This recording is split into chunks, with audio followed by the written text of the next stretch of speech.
He got me thinking outside of my comfort zone. The producer for this album, Exchange, why did you pick him to? Well, he made a record, he made two records that I really liked. The Spank Rock record, the Yo Yo Yo Yo, and the Last Kills record. You know, I like both those records, even though they're really different. I thought really different sounding. I like them both a lot, and it made me think, well, this guy might be interesting to work with if he can manage to make, you know, great sounding electro music and also, well, great sounding dirty, like you know, I don't know, I guess garage rock music. He's obviously aware of different styles of working, and I thought that was interesting. What was the most important thing that you learned from him in electronic music? Or? I don't know.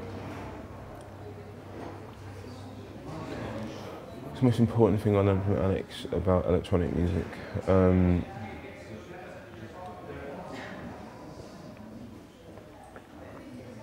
Well, I think he shook a lot of my.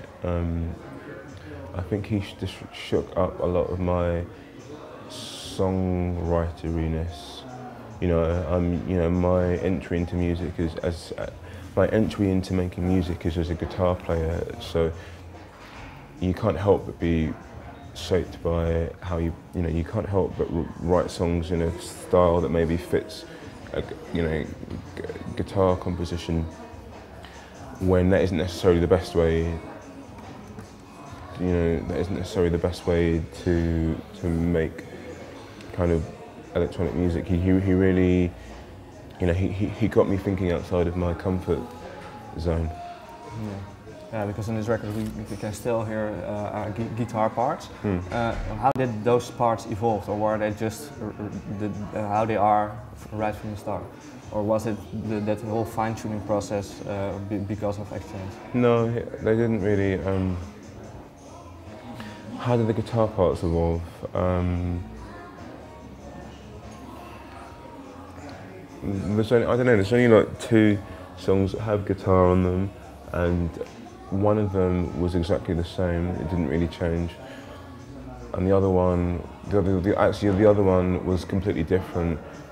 He suggested trying something completely different, playing a bass line instead of the guitar, and that's what I did with Unholy Thoughts. Because initially it was just the guitar part. I picked the guitar part, but he suggested playing something else, and that gave the whole song, that gave the song a whole new flavour.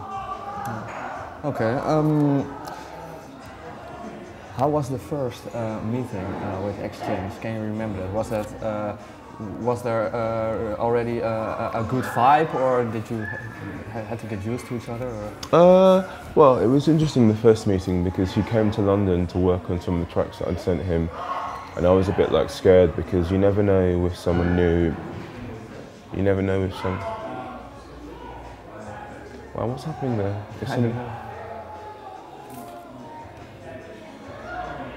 Are they laughing? Are they? Yeah, they're laughing. Yeah, good. The first meeting was interesting, because he came to work on some of the tracks that I'd sent him in New York. He came to London, and we kind of hung out for a bit, and it was interesting because we never, you know, with a new creative relationship, you don't know necessarily what the boundaries are. You don't know how you can express disagreement. So I was really walking around on eggshells, just really, because it was quite nerve-wracking as well. But why was it so nerve-wracking? For the reason I said, because I didn't know him. I didn't know how we could negotiate. You know, because there was no, you know, we didn't really know each other. But he liked the tracks, and he did some great work, and we got a sense of where we were coming from musically. Okay. And at the end, it was just. Do you have the feeling that you could make more stuff with him, or was it good for? We'll see. I don't know. I kind of like. We'll see. I don't really know.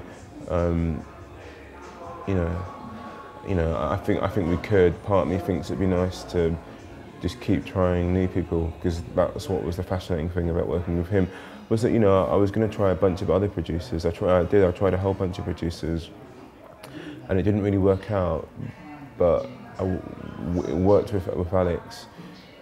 But there's nothing to say that I shouldn't keep trying other people, because you shouldn't rely on one way of doing things all the time, I think.